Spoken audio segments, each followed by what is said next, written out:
surgawi, kesempatan ini kembali kami mau datang bersekutu bersama-sama melalui diskusi Zoom. Untuk kembali kami mau belajar tentang kebenaran firman-Mu. Biarlah kiranya hikmat yang datang daripada Tuhan itu boleh berlimpah di dalam kehidupan kami, sehingga kami boleh dapat lebih mendapatkan pengetahuan, pemahaman yang lebih mendalam, sehingga kami boleh pakai hidup ini senantiasa untuk menjadi berkat bagi orang lain.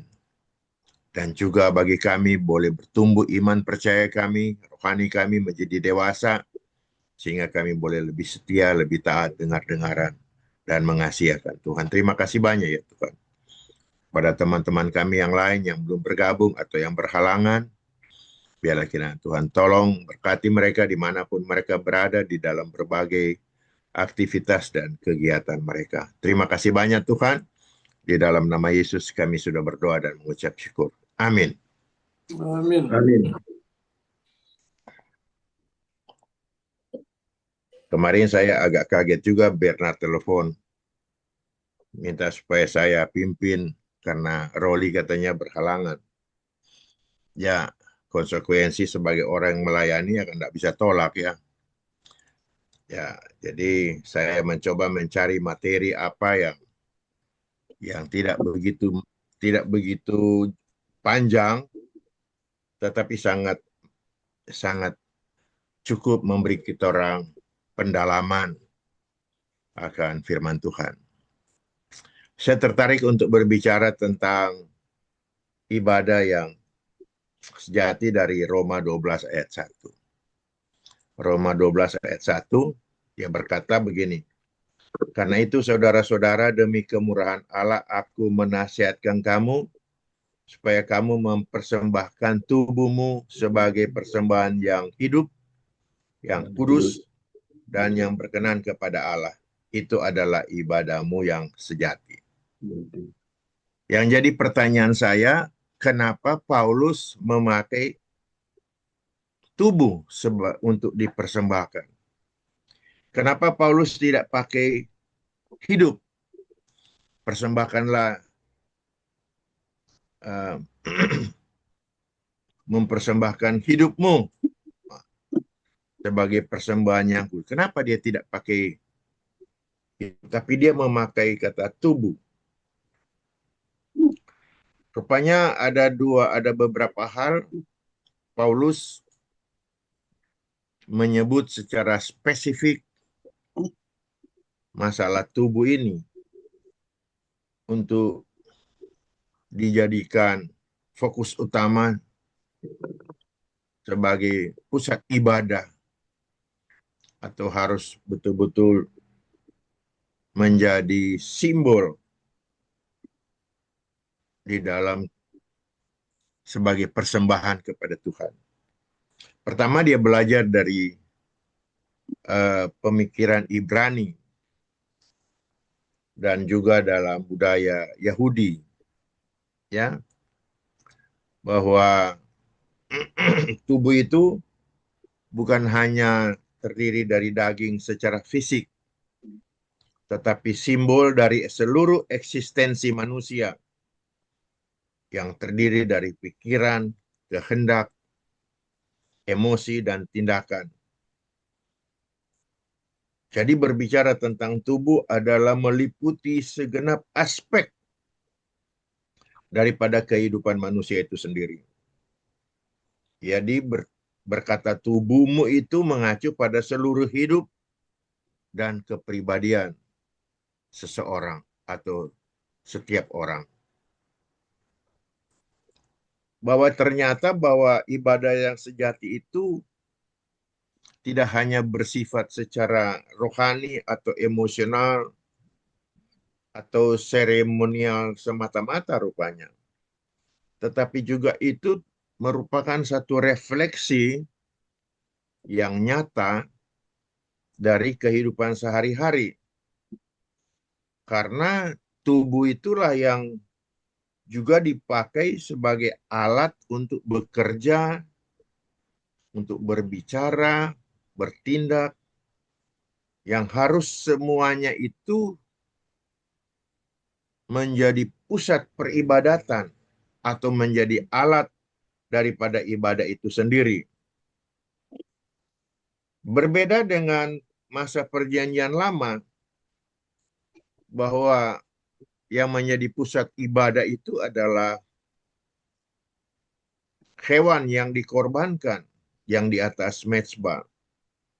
Tetapi justru kalau di masa perjanjian baru yang dikhususkan oleh Paulus itu ternyata tentang pengorbanan Kristus,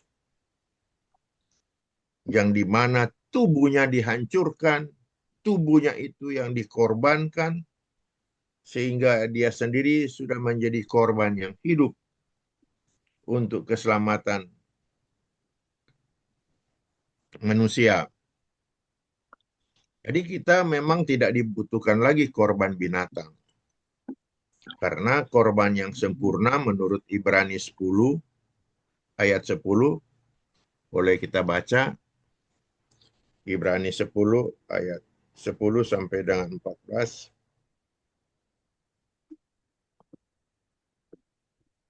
Kalau siapa yang sudah dapat boleh baca Ibrani 10 ayat 10 sampai dengan 14. Ayat Ayat 10 sampai 14.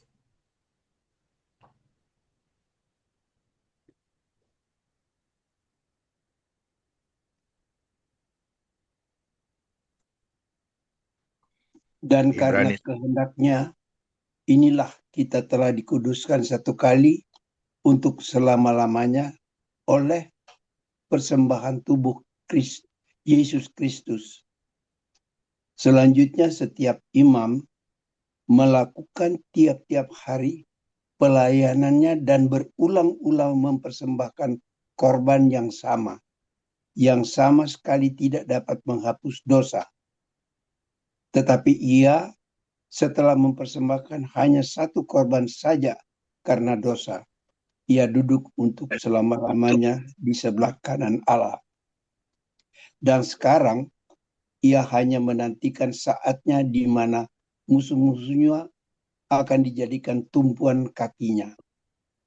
Sebab oleh satu korban saja, ia telah menyempurnakan untuk selama-lamanya mereka yang ia kuduskan. Sampai berapa kutip? Ya, 14 saja. Ya, betul. Tadi kita lihat di sini bahwa tubuh Kristus yang sudah dikorbankan untuk keselamatan orang, untuk penebusan dosa, mempersembahkan diri, refleksinya atau dampaknya bagi kita, ya kita sendiri tentu saja harus memberikan tubuh ini sebagai bentuk ucapan syukur dan bukti pengabdian kita kepada Kristus. Kemudian juga di dalam hal yang lain itu mengakui tentang kasih karunia Allah. Paulus membuka ayat ini dengan kalimat demi kemurahan Allah. Ia menunjuk pada kasih karunia Allah yang dijelaskan, yang diperjelaskan dalam, kita tidak usah baca, nanti aja kita selidiki lagi, yaitu dari Roma pasal 1 sampai 11, khususnya tentang keselamatan iman. Orang yang telah menerima anugerah keselamatan seharusnya menanggapi dengan memberikan seluruh hidupnya, seluruh tubuhnya bahkan. Bukan karena kewajiban, tetapi sebagai tanda ucapan syukur dan kasih. Karena itulah juga Paulus menekankan di 1 Korintus 6 ayat 19-20 yang menyatakan bahwa tubuhmu adalah bait Roh Kudus. Karena itu muliakanlah Allah dengan tubuhmu. Jadi betapa tubuh ini menjadi sesuatu yang sangat penting, bahkan menjadi sesuatu yang juga diutamakan Allah sebagai bukti pengabdian, sebagai satu refleksi pengabdian dalam ibadah manusia kepada Allah, ketaklukan kepada Allah, karena di dalam tubuh kita ini berdiam Roh Kudus. Jadi dengan sendirinya, dengan Roh Kudus diam di dalam kehidupan kita ini, kita harus mencerminkan itu, harus memperlihatkan itu, harus membuktikan itu dengan satu sikap kekudusan sebagai bukti bahwa kemuliaan Allah itu juga hadir di dalam kehidupan kita, di dalam setiap aspek kehidupan kita hari lepas hari. Jadi kalau kita sudah di dalam gereja, sudah dibacakan firman Tuhan, dia bilang jadilah pelaku firman. Artinya betul-betul harus nampak. Nampak bukan hanya dari ucapan, tapi dari perilaku kehidupan kita. Karena itu harus dilihat oleh manusia. Karena itu juga boleh menjadi bukti kesaksian bahwa tubuh ini mengikuti atau bahkan menjadi dasar bukti sebagai orang yang bertobat, orang yang percaya. Karena dengan tubuh ini juga menjadi alat ketaatan dalam pelayanan. Di dalam mengasihi, melayani, menolong, mendoakan, memberitakan Injil. Bukankah tubuh itu juga menjadi wadah, menjadi sarana melalui mana kehendak Allah itu dinyatakan kepada orang lain atau dikatakan kepada dunia. Jadi tidak lagi menjadi alasan bagi kita bahwa tubuh ini menjadi tempat untuk pemuasan hawa nafsu. Ya, tapi justru dipakai dalam ketaatan dan pelayanan yang memuliakan Tuhan. Jadi di sini sebagai orang yang percaya, yang pertama tentu kita harus berdamai dengan tubuh ini. Berdamai dengan tubuh ini berarti tubuh ini harus dikuasai benar-benar. Harus diarahkan untuk menjadi alat kemuliaan Tuhan. Karena biasanya tubuh ini justru lebih kuat tarikannya kepada hal-hal yang penuh dengan hawa nafsu, kenajisan, kecemaran. Oleh sebab itu tidak salah kalau Paulus lebih memfokuskan dalam Roma 12 ayat 1 tadi kita sudah baca, bahwa persembahkanlah tubuhmu ini sebagai ibadah yang sejati. Karena harus kita lawan tubuh ini. Dia harus tunduk kepada kuasa Allah yang melalui Roh Kudus yang hidup di dalam kehidupan kita ini. Kita tidak bisa lagi membiarkan tubuh ini menjadi liar, menjadi ganas. Dan begitu banyak kejatuhan manusia, termasuk pendeta sekalipun, karena dia tidak dapat menguasai tubuhnya itu sendiri. Hawa nafsu yang ada di dalam tubuh ini banyak sekali dia punya refleksi. Ya bisa terjadi dengan kerakusan, mata bisa melihat sesuatu dan menjadi daya tarik, mendengar segala sesuatu sehingga dia tertarik, mengucapkan segala sesuatu sehingga itu juga menjadi ketertarikan. Nah, itu perlu, tubuh itu berarti mata harus dirohanikan, telinga harus dirohanikan, tata bicara, ucapan juga harus dirohanikan.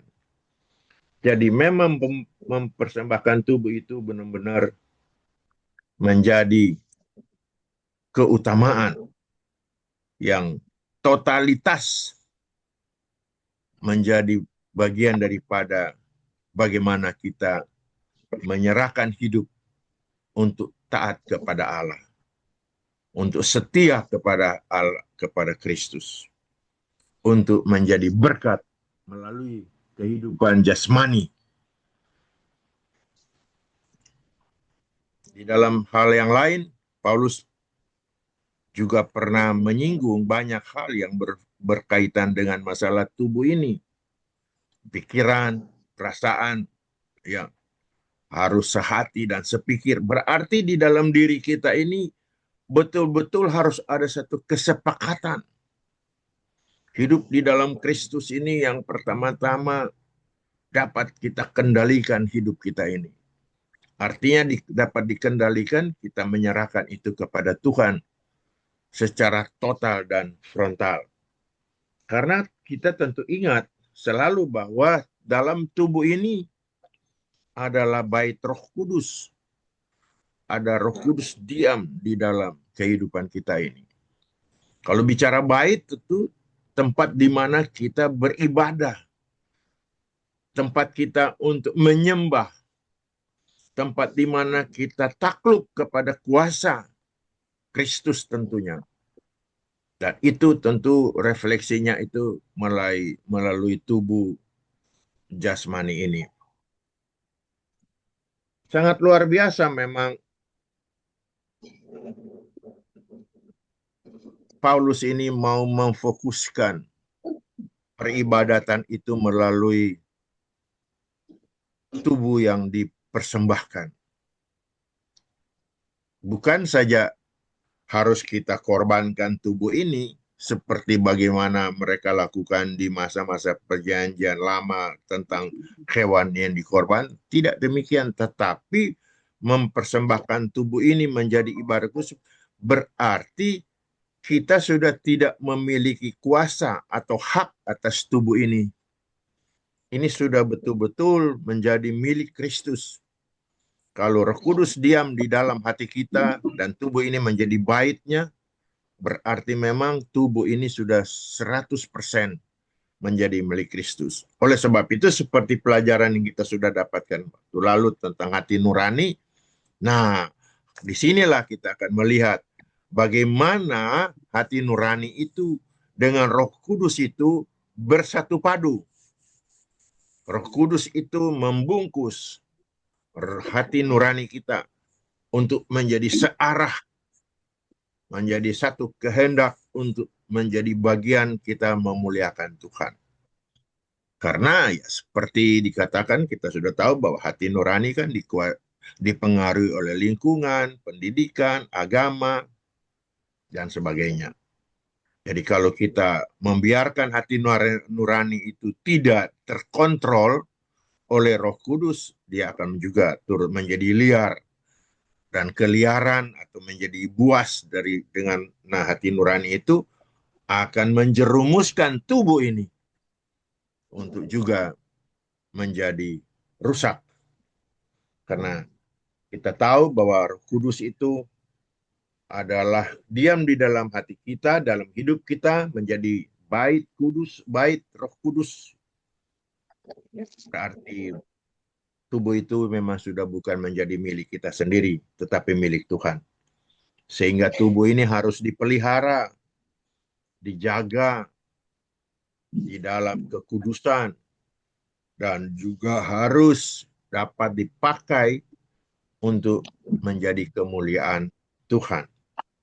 Dalam 1 Tesalonika 4, ayat 3 sampai dengan 5, itu dikatakan juga bahwa karena inilah kehendak Allah, pengudusanmu, yaitu supaya kamu menjauhkan diri dari percabulan, supaya kamu masing-masing mengambil seorang perempuan menjadi istrinya sendiri, dan hidup di dalam pengudusan dan penghormatan, bukan dalam keinginan hawa nafsu, seperti yang dibuat oleh orang-orang yang tidak mengenal Allah. Betapa Tuhan mau kita menjaga. Kenapa 1 Tesalonika berapa? Bagaimana? 1 Tesalonika berapa? Kita tangkap. 1 Tesalonika 4 ayat 3 sampai 5. Kasih. Pengudusan berarti kita harus, kudus artinya kita memisahkan, dipisahkan, artinya dikhususkan. Jadi kita menjaga kehidupan kekudusan tubuh ini untuk menjauhkan dari hal-hal yang bisa mencemarkan tubuh ini sendiri. Nah, Paulus dalam Tesalonika dia lebih fokus, dia lebih strict dengan mengatakan percabulan, ya toh. Oleh sebab itu dia menganjurkan setiap manusia, orang dewasa, laki-laki, dia harus mengambil seorang istri untuk hidup di dalam pengudusan dan penghormatan. Karena kalau kita menjaga kekudusan, tentu saja dengan demikian kita juga akan dihormati. Bayangin orang-orang yang hidup di dalam kecemaran, tentu saja menjadi bahan cemoohan, bahan ejekan. Jadi tubuh harus dipakai dalam kesucian, termasuk dalam hal seksual dan relasi, karena Allah menghadapi kita hidup kudus. Kita tidak usah berbantah atau menyangkal bahwa memang kita semua barangkali ya, pernah tercemar hidup ini karena hal yang berkaitan dengan masalah seksual. Kita tidak perlu dapat membantah itu. Tetapi di dalam Kristus, tentu kita tidak lagi seperti itu. Salah satu bukti pertobatan bahwa seksual juga kita perlu kendalikan. Kita perlu mengatasi. Bahkan di dalam kehidupan rumah tangga pun, dari segi medis, selalu dianjurkan untuk hidup yang baik, untuk dapat mengatur keturunan, untuk mendapatkan keturunan yang baik selagi masih muda.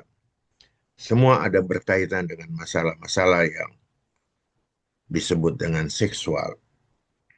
Di dalam 1 Tesalonika 5 ayat 23 dia katakan, semoga Allah damai sejahtera menguduskan kamu seluruhnya, dan semoga roh, jiwa, dan tubuhmu terpelihara sempurna dengan tak bercacat pada kedatangan Yesus Kristus Tuhan kita. Saya melihat di sini Paulus memperingatkan kita bahwa kedatangan Kristus, dia tidak hanya berkata bahwa ada satu lagu yang dia katakan, what will you do with Jesus? Neutral you cannot be. Someday you will be asking, what will you do with Jesus? Artinya apa yang kita sudah lakukan dengan bagi Yesus. Netral atau abu-abu kita tidak bisa. Satu waktu kita akan ditanya, apa yang engkau sudah buat bagi Yesus? Bukan karena kita boleh berkata bahwa saya sudah menginjil, memberitakan Injil, dan saya sudah hidup di dalam persekutuan orang-orang kudus, orang-orang yang takut akan. Tapi itu juga dia akan bertanya, apa yang engkau sudah buat dengan tubuhmu? Itu juga saya percaya akan dipertanyakan. Oleh sebab itu pertobatan yang sungguh-sungguh, menyesal apa yang sudah terjadi dengan tubuh ini, kita harus menyadari dan harus meminta ampun kepada Tuhan atas segala apa yang sudah terjadi. Menguduskan seluruhnya, tidak ada sesuatu bagian termasuk di dalam tubuh ini yang harus kita sembunyikan di hadapan Tuhan. Kita akan diperhadapkan untuk terbuka, untuk mengakui semua hal apa yang sudah terjadi. Dalam Roma 6 ayat 12 sampai dengan 13, ada yang bisa baca? Roma 6 ayat 12 sampai 13.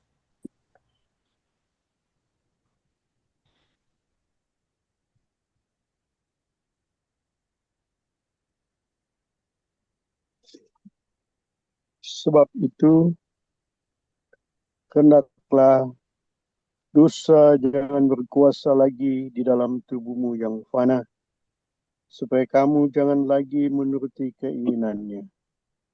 Dan janganlah kamu menyerahkan anggota-anggota tubuhmu kepada dosa untuk dipakai sebagai senjata kelaliman.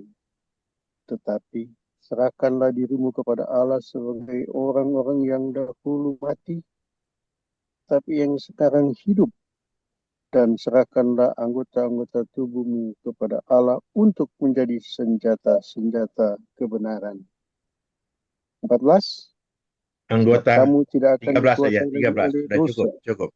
Oh, sudah. Cuma Okay. sampai 13. Jadikan anggota-anggota tubuhmu senjata-senjata kebenaran. Wah, luar biasa ya. Kita betul-betul, kalau kita menyerahkan hidup ini kepada Tuhan, tubuh ini dipersembahkan sebagai korban yang berbau harum di hadapan Tuhan. Kita diberikan kuasa untuk dengan anggota-anggota tubuh ini kita menjadi senjata-senjata kebenaran. Melawan kelaliman, melawan kuasa dosa dalam hawa nafsu. Ya. Sekalipun tubuh ini disebut fana, fana artinya bisa binasa. Mati, dikuburkan, tubuh ini akan hancur. Dari debu dia kembali kepada debu. Tetapi makna rohaninya betapa tubuh ini mempunyai kedudukan yang begitu tinggi. Itu sebabnya saya katakan bahwa standar Alkitab untuk kehidupan orang percaya adalah standar yang paling tinggi yang tidak ada duanya di dalam dunia ini. Bayangin sampai masalah tubuh oleh Paulus ditelanjangin. Kita tidak dapat lagi mengingkari seperti terbuka, telanjang terhadap kehidupan kita. Sekalipun secara jasmani hidup ini adalah fana. Artinya bukan baka, bukan kekal. Tubuh ini akan binasa. Karena pada waktu kedatangan Kristus, orang percaya dibangkitkan yang sudah mati. Dan yang masih hidup langsung dirubah. Menjadi tubuh yang serupa dengan Kristus. Artinya sudah menjadi tubuh yang rohani. Tubuh yang penuh dengan kemuliaan. Tubuh yang memancarkan sinar keagungan Kristus. Itulah yang akan nanti terjadi dengan tubuh kita ini. Tubuh menjadi alat kebenaran, dan orang yang percaya ini ada orang-orang yang dipanggil oleh Tuhan untuk menyerahkan tubuh ini juga sebagai bukti, sebagai alat untuk dipersembahkan kepada Tuhan. Itulah disebut sebagai alat kebenaran. Di dalam 2 Korintus 7 ayat 1 dia mengatakan, saya bacakan ya, saudara-saudaraku yang kekasih, karena kita sekarang memiliki janji-janji itu, marilah kita menyucikan diri dari semua pencemaran jasmani dan rohani, dan dengan demikian menyempurnakan kekudusan kita dalam takut akan Allah. Pencemaran jasmani, bayangin jasmani yang tercemar, ya, harus menyucikan diri, ya, dari 2 hal. 2 Korintus 7 ayat 1. Jadi dengan demikian kita hidup di dalam Kristus, kita sedang menuju kepada kesempurnaan. Kesempurnaan yang menyempurnakan kekudusan kita dalam sikap kita, dalam pribadi kita, dalam karakter kita, dalam kebiasaan kita, untuk membuktikan kita takut akan Allah. Jadi akan terlihat. Jadi kalau di dalam hati nurani kita sudah belajar, kita sudah tahu bahwa di dalam diri kita ini juga ada self control atau ada self warning. Jadi kalau tubuh ini sudah mulai terganggu lagi dengan godaan, itu self warning, awas. Nah, kalau kita sudah melangkah salah, wah, bahkan menggelisahkan. Sudah melakukan sesuatu yang salah, kita menjadi bahkan ada yang sampai tidak bisa tidur. Karena kita sudah melakukan hal salah. Selama kita belum mengakui kesalahan itu akan mengiang-ngiang di dalam hati kita. Dan pada saat kita membereskan itu, apakah terhadap orang yang kita sudah berlakukan kesalahan, terlebih kepada Tuhan, ya mungkin kita semacam lupa baca Alkitab aja kan. Ana sudah janji mau rajin baca Alkitab, Ana belum baca Alkitab, ya kan? Udah janji mau berdoa setiap saat atau setiap kapan yang Ana sudah janji, saat ini Ana belum berdoa. Ya seperti itu ada warning. Sehingga di situ kita melihat bahwa hati nurani dengan Roh Kudus bekerja bersama untuk mengarahkan juga tubuh ini untuk datang kepada ketaatan, datang kepada hal yang menjadi sensitif bagi kita kalau kita tidak melakukannya itu. Jadi kekudusan itu mencakup tubuh dan roh agar supaya tubuh ini tidak liar, tidak menjadi ganas karena tidak terkontrol. Jadi menjauhkan dari hal-hal yang najis atau di dalam bahasa yang halus dibilang duniawi, ya kan. Di dalam keduniawian inilah seringkali kita terkecoh karena di dalamnya terhisap godaan-godaan setan untuk supaya kita juga bisa terperosok dengan tubuh yang menjadi liar itu. Filipi 1 ayat 20. Ada yang bisa baca?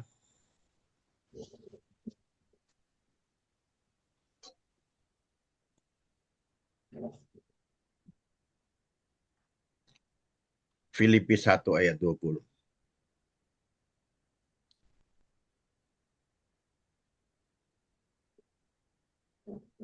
Sebab yang sangat kurindukan dan kuharapkan ialah aku dalam segala hal tidak akan beroleh malu, melainkan seperti sedia kala. Demikian pun sekarang, Kristus dengan nyata dimuliakan di dalam tubuhku, baik yang hidupku maupun oleh matiku. Bayangin tuh ya, bahwa kita mempunyai satu pengharapan di dalam hidup kita ini bahwa kita akan tidak dipermalukan. Ya, termasuk dengan tubuh ini yang dimuliakan oleh Kristus, baik oleh hidup maupun oleh mati. Berarti sampai kepada kematian kita pun tubuh yang dipermuliakan inilah sudah mulai nampak karena kita hidup di dalam Kristus. Sebab itu Paulus pun berani, dia berkata, mati itu untungku dan hidup itu adalah Kristus. Ada sinkronisasi. Kalau mau mati, mati di dalam Kristus. Dan tubuh ini akan menjadi semacam satu kesaksian bahwa saya sudah betul-betul mempercayakan segala perkara dalam hidup ini bagi kemuliaan Kristus. Jadi secara garis besar bahwa kita mengakui bahwa tubuh kita sebagai orang yang percaya ini adalah tempat kediaman Allah. Saudara, betapa kita perlu menghargai, kita perlu mempertanggungjawabkan tubuh ini. Kalau kita mengatakan kita sebagai orang yang percaya, karena di dalam tubuh ini Allah ada di dalamnya, di dalam kuasa Roh Kudusnya.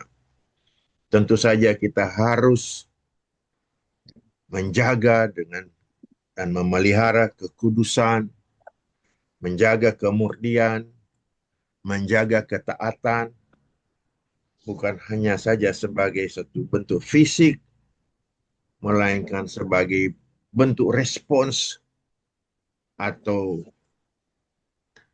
tindakan, bukti bagaimana kita menyembah kepada Allah kita. Jadi bukan hanya karena sikap hanya dengan berkata-kata, tetapi diikut sertakan di dalam kehidupan kita.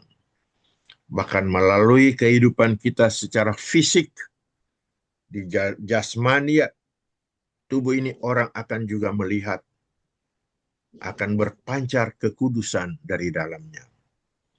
Kira-kira begitulah menjadi dasar apa sebab Paulus mengutamakan tubuh itu harus menjadi persembahan yang kudus sebagai ibadah yang sejati. Kira-kira sampai di situ dulu, barangkali nanti kita akan lebih mendalami. Ya,